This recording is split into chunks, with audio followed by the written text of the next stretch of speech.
Act 2, Scene 1. Looking down, witnessing the creation of the universe. Vincent stands at the elevated platform with Questus, Sholia, and World, looking down, witnessing the creation of the universe. The theater is totally dark. Vincent, Questus, Sholia and World at high level on a platform in the top right-hand corner of the stage. Although their costumes cannot be seen yet, Vincent is in black, the rest in white, Sholia in a flowing white gown, blown by the wind, and bearing a white bow and quiver on her back with white arrows. Below, there is nothing to be seen. There is no sound, no wind, no presence. Then, space echoes are heard, traveling and circulating in surround sound around the theater. Gradually, a randomness, a meandering of sound is heard, although distant, far, far away. Ambient music plays and builds up. A dull light is seen appearing high up, and silhouetting Vincent, Questus, Sholia, and World. They spectate, and look down at the emptiness before them. Mist rises, and everywhere is grey. There is much mist, and everywhere is grey. Terrible echoes, empty and hollow, fill the firmament. There is nothing, not even emptiness, for there is no present, no mass, no length, no time, no energy. Nothing. I cannot conceive nothingness, just as I do not comprehend infinity. As a speck of dust traveling through a smear of time, my intellect is but finite. Able to experience creation, me, a product of its course. So face to face with non-existence, you can see your reality. It is a great step indeed to perceive the magnitude of your creation. Stark, naked, stripped of all distraction. It is good that you learn the importance of uncolored truth. Do you perceive warmth? Before me, I see only emptiness, but yes, just as the abandonness is intense, I feel warmth, yet I do not understand. From where does this comfort travel? I feel but do not comprehend. My well-being? But how? I am well pleased, Vincent. You see the very beginning, and you feel the warmth. You are sensitive to your making, but what of your maker? The scientists of my world say the world just was. Space was. They place no emphasis on creator. Such a thing is unnecessary. You place great faith on the ideas of scientists of your world. Yet, they are only observers, sitting from their vantage point and interpreting their minute view into the ill-founded untruth that is attempting to define the immensity of their creation. What tremendous faith! How can such fantasies satisfy your desire? It is strange, but it does not satisfy. I suppose I need to leave these questions, leave them for another day. I'll keep on running. You're not going to leave this time though, I know. Face to face with my creation. Standing before my creator. There is a short musical introduction to a quiet, plaintive song sung by Vincent.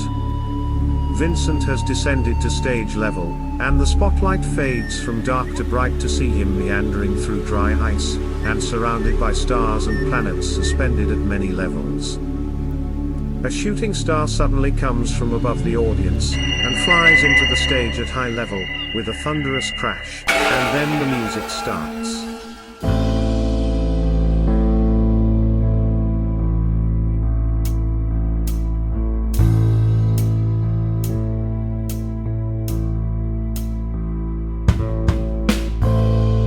Where are you, Creator?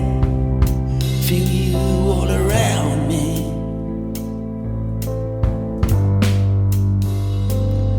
Feel your presence. do not know you.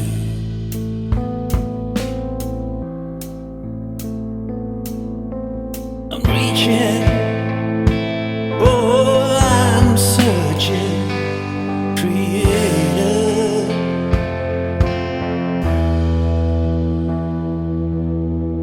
I'm looking, feeling, crying, yet I do not see.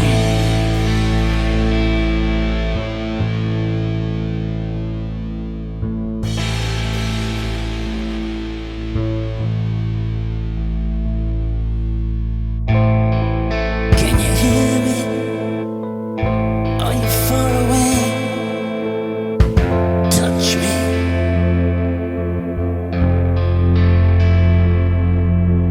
Tell me, answer me, heal me.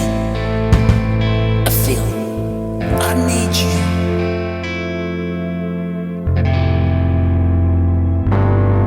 Where are you?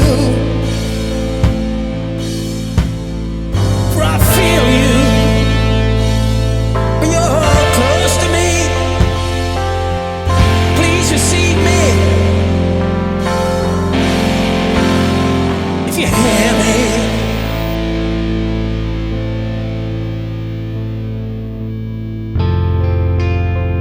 I'm from planet Earth, and they call me Vince.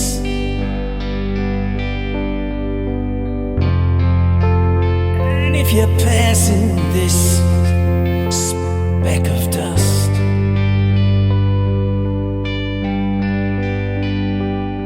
in this smear of time,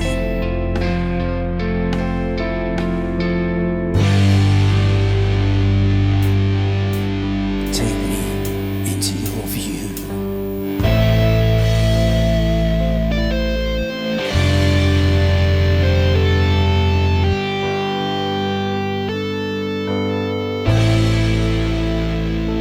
I feel there is more to come from these friends I have.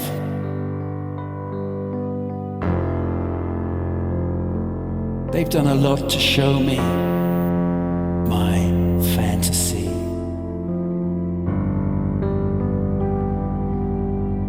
But now the question is, where to go from here? To find out who you are.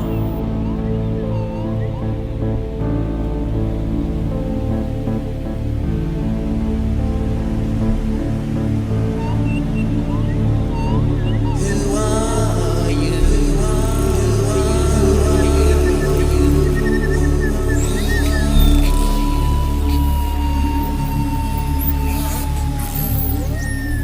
The music continues for a while whilst Vincent moves around the stage, and then looks up to Sholia on the raised platform, who is suddenly spotlighted.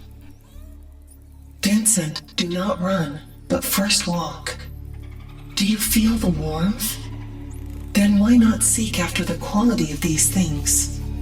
You inquire after your Creator, and yet you expect to see him in the way you have asked. Is it not worth first considering whether your Creator has revealed himself in his way and in his time? Oh Vincent, your view is still obscured by your ego and the desire to use man's faith in himself. You say you are a speck of dust in the universe, but on what basis? Does this matter which has no life have the intellect of a living creature? Is magnitude merely a comparison of dimensions? Do not deceive yourself and submit to a false humility. It is time for us to see other signs. Perhaps then you will see more clearly and understand sufficiently to know your Creator. The light silhouetting the foursome increases in intensity, and in amongst the mist can be seen the miracle of creation. The music is warm and majestic and full of color.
Here I am experiencing creation, mere product of its course, surrounded by pure energy.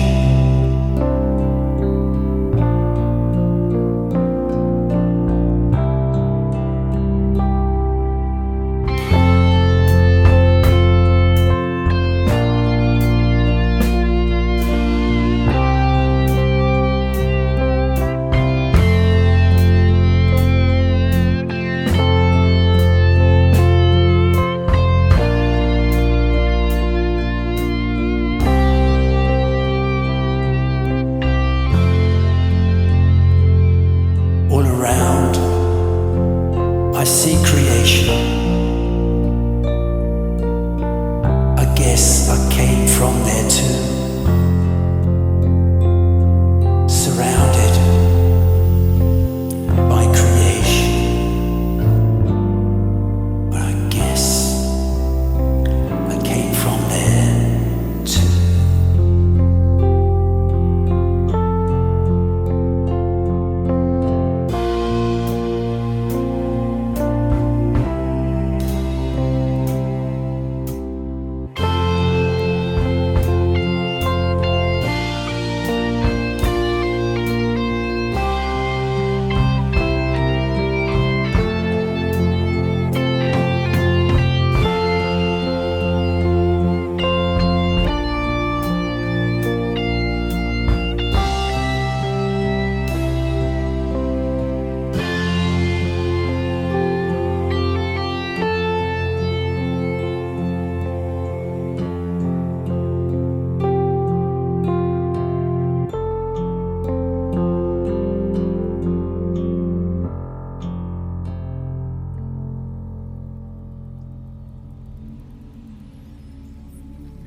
Vincent.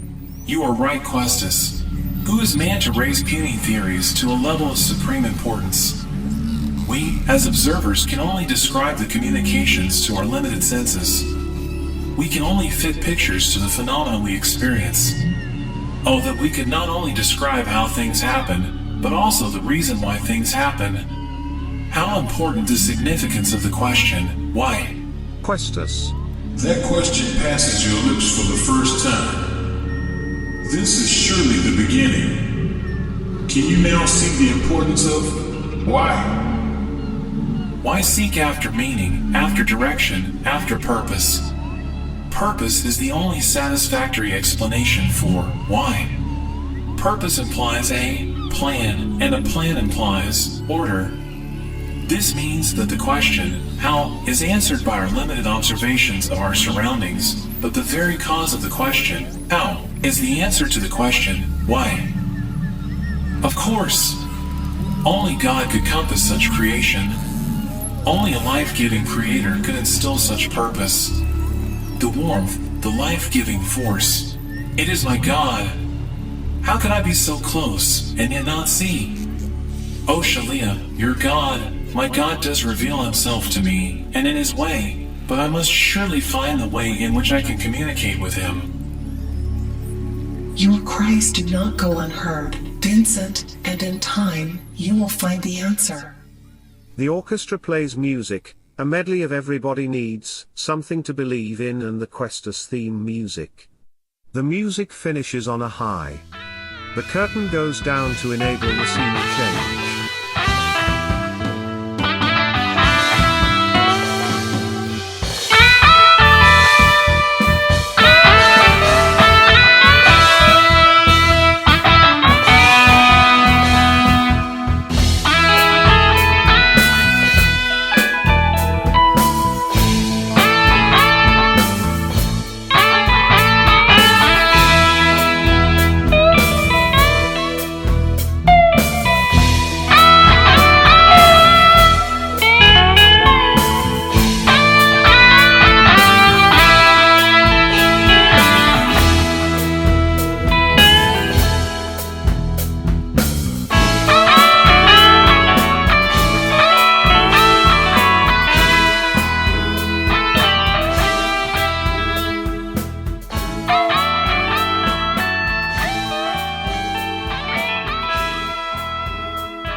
Act 2, Scene 2, The Creation of Life and Microscopic Creation. Vincent stands on the platform with Questus, Sholia and World, all spotlighted, looking down at the stage below and witnessing the creation of life, and the revelation of the microscopic universe. The scene returns to the prologue with the giant hands.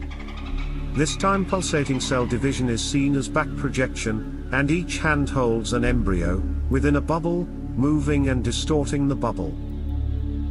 Behold, life, new life, like before, where there was nothing. Out of nothing I have made, and given those cells a plan. Each one knows what to do, how to divide, how to duplicate. Each one knows their code and destiny.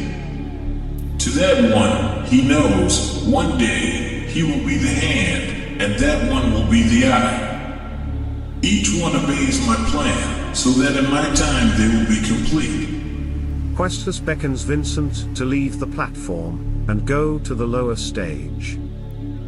Come Vincent, come and see your creation. There is a musical interlude as Vincent and Questus go to the lower stage. A giant spiral, with a multitude of small attached spheres representing DNA, appears to one side of the set. And what is this spiral? It looks so complicated. I'm sure you are going to tell me. Vincent, that is you. That is your code of life. Vincent, that is you.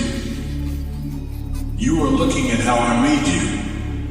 You have seen how, looking outward, the world in which I've placed you extends forever.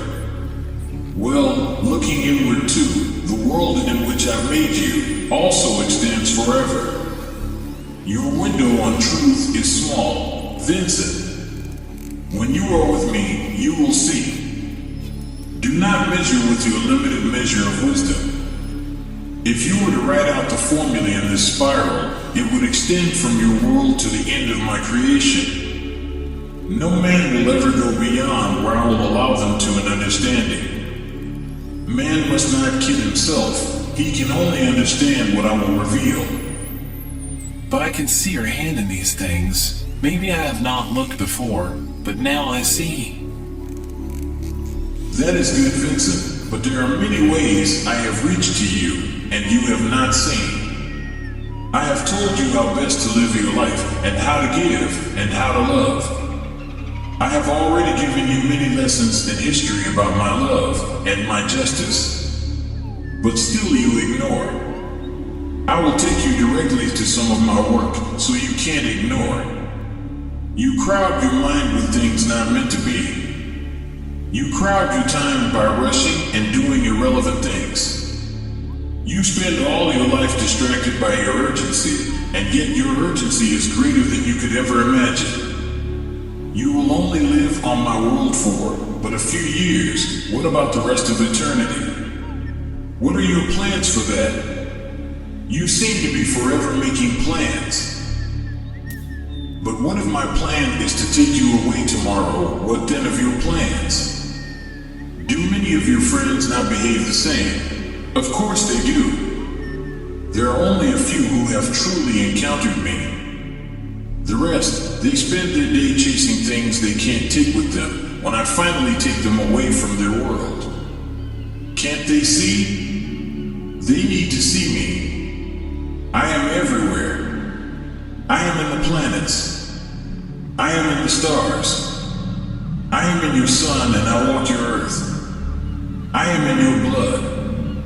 I am in your DNA, and yet only a few understand.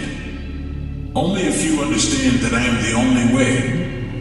Vincent, I have allowed you to think. I have allowed you to choose. I have allowed you to look and understand. But unless you look, how can you receive? How can you understand? How can you know me? Yes, Questus. I'm beginning to get it. So what you are saying is, I'm too busy fighting my way through the battlefields created by my free will, and all the obstacles I choose to fight, created by other man-made things. Yes, Vincent. That's certainly part of what you must learn. But as well as the obstacle course you describe, you must suck yourself out of your self-made vacuum and reach out for life truths and eternity truths. These are far more important. Vincent is drawn to look up at two giant embryos, suspended high up above him and Questus. Okay. Thank you, Questus, for that lesson. But back here, standing against my DNA, who are those embryos looking down at us? I am glad you have asked that. That one is you, Vincent, and that one is Cralia. That's how I made you. That's how all of my kingdom come to your earth. For other creatures you have seen a different plan. For some grubs eating leaves in the trees, I make them into caterpillars, and then a chrysalis. And then in splendid beauty, they become a butterfly. But where are we? Where is time? And where is dimension? I stood as I watched creation, and I was as large as the earth. And now I am looking at my embryo, and I am smaller than a single cell. Vincent, you are with me. Here, we are not bound by your earth rules to see these spectacles. I am master and creator of all, so we can stand here according to my needs and according to your need to know. But now, you must go back to where you came from. Farewell, Vincent. Questus disappears, leaving Vincent alone on stage. So how am I going to get back to my world? I cannot, and yet, here I stand waiting. Suddenly, there is another voiceover from Zal, with his menacing Dream Child chant. Dream Child. Dream Child. Zal steps onto the stage for the first time. Dressed in black with a black staff, black bow, and quiver of arrows to his back, Zal speaks menacingly to Vincent. You know me. You'll be drawn to me. All that you see, this all belongs to me. Dream Child. Dream Child. Dark clouds. Dark clouds. Zal beckons Vincent to come, as Zal leaves the stage. Vincent refuses, and leaves the stage on the other side. At the end of the scene, there is an almighty swirling, swishing sound, as Vincent is sucked up and taken back to his city world.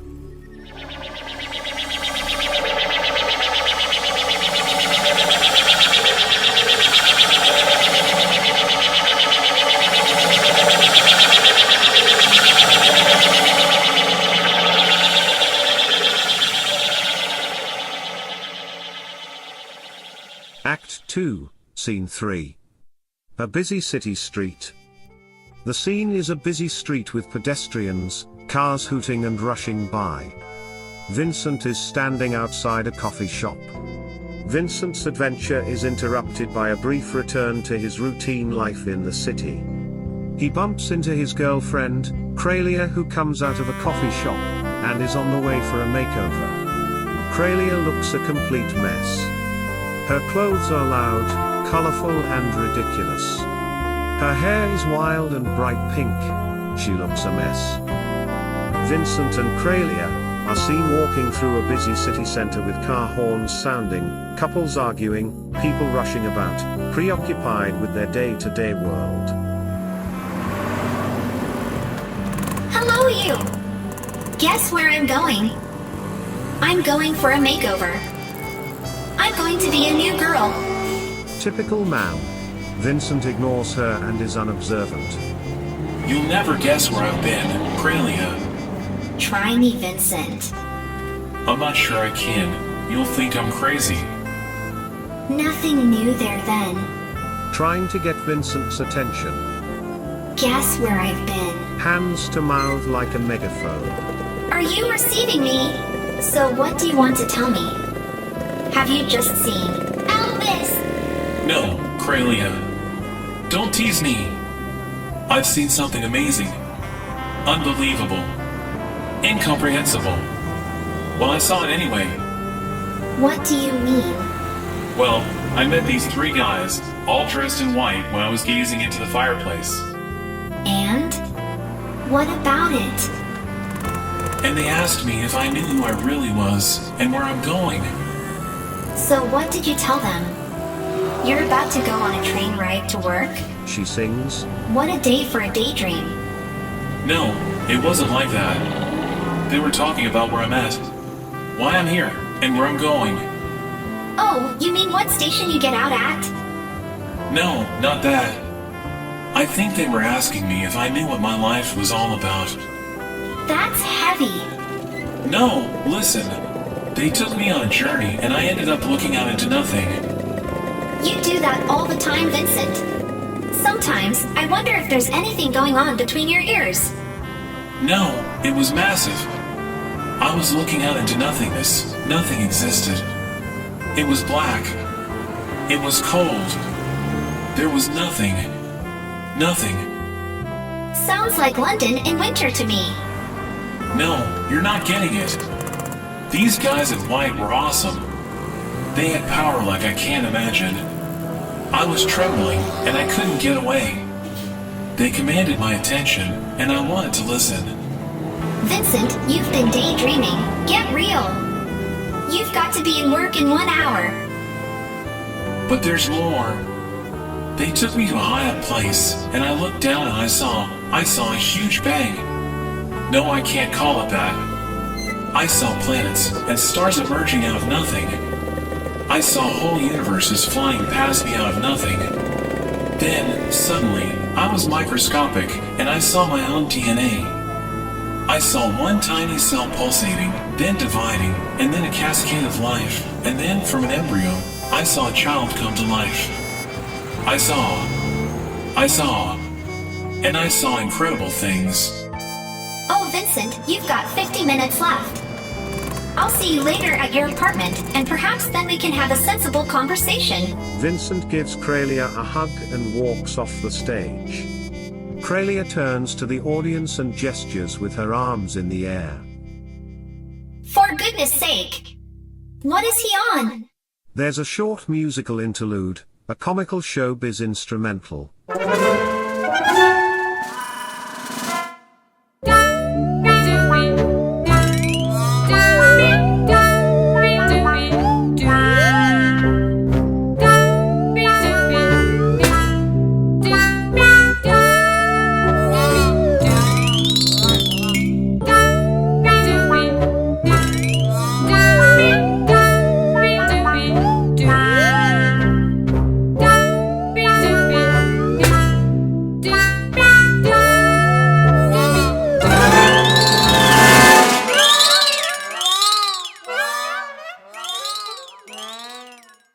Cralia then turns, makes her exit and the curtain drops. Act 2, Scene 4. Vincent and Cralia are in Vincent's lounge. It's evening. The scene returns to Vincent's apartment. The curtain rises. There's a knock on the door. It's Cralia. She looks gorgeous, and she's dressed up to the nines after her makeover, but she's had a bad day. Hi, Vincent. Been on any more space journeys? Well, at least, are you back on Earth now, and can we have a normal conversation? You didn't even ask me where I was going this morning. You were so heavy. Well, guess where? To see your sister? You usually go on a Thursday. Look at me. Can't you see anything different? Well, it looks as though you've been running. You've got red cheeks. Have another look, Vincent. Well, I know. You've got new shoes. That's it. Vincent, look at me. Cralia turns to the audience and shouts. Men. She turns and faces Vincent. Let me give you a clue. Bending down to her feet, with her hands, and rising up to her head. It starts from the bottom, and it goes right up to the top. Oh, I know. You've got different earrings. Okay, well you've got that bit right. Let's start just above the earrings. Okay, good game. I'll give you a clue. It begins with H. Nope, give up. Oh well, here goes. Had my hair done. Had a makeover. Got new earrings. Fingernails. New dress. New shoes. New handbag.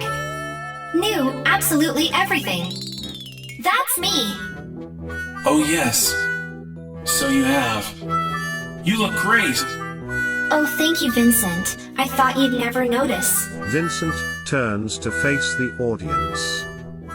Wow, I got away with that one. Cralia, also to the audience. He'll pay for this. Vincent smiles at Cralia. Sorry, Cralia. I've been so blown away with what happened to me. I must have been blind. You look gorgeous. That's more like it. So what are we going to do?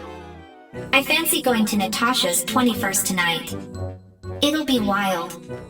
And loads of people are going. Can't we stay in tonight? I still can't get over my day. Oh, you bore. If you really want to, I suppose we can. But you better put something decent on.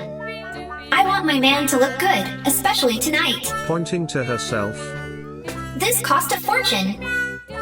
We can order a takeaway and drink a bottle of wine or two, like we usually do. I'll phone the restaurant and get it delivered.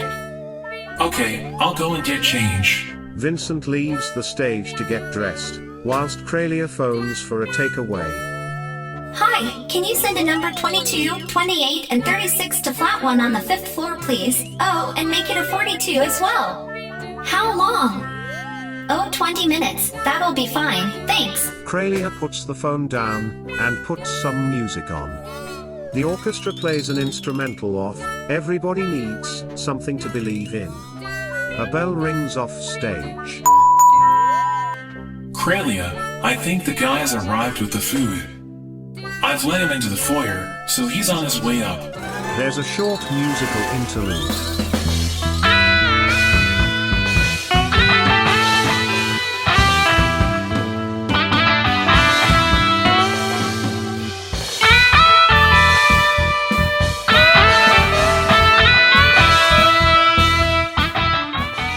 The music stops, and there's a knock at the door to the apartment. As the door opens, there is a crash from the percussion, with music pads sounding. White light blazes from the door, and silhouettes World, one of the 3 characters that Vincent has already encountered. So I guess you're not the guy from the takeaway. Are you? Turning and panicking and screaming to Vincent. Vincent, I think there's somebody here for you. You'd better come quickly. Cralia, are you okay? Cralia rushes off stage to get Vincent, and comes back with him holding hands, and dragging him. Cralia suddenly changes from the comical little dizzy girl, and is frightened, and seeks protection from Vincent. World enters the room. Vincent, I've come for you. Questus sent me to get you. I've come for you too, Cralia. We must go and join Questus and Sholia. Vincent, there are many more things for you to see and do. And you too must come and see Cralia. Cralia is now very nervous. Vincent, is this what you were talking about? Is this guy one of the guys you were telling me about this morning? Yes, Cralia, there are 3, Questus, Sholia, and World, who is standing there. Now you understand. I'm not crazy. I don't know where he's taking us, but just take a deep breath like I did. World, must we go now? Yes, the journey must continue. You must both learn many things. World sings to the backing of the Questus theme.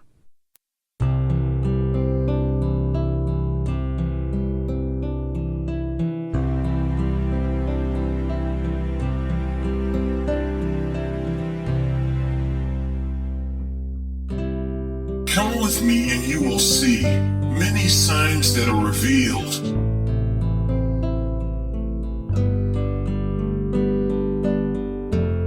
Walk with me and through this door, you'll continue on your journey.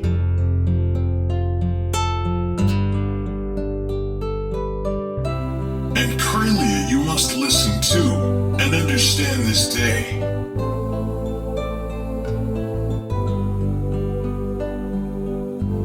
that though you thought you had it all, well, maybe you will see.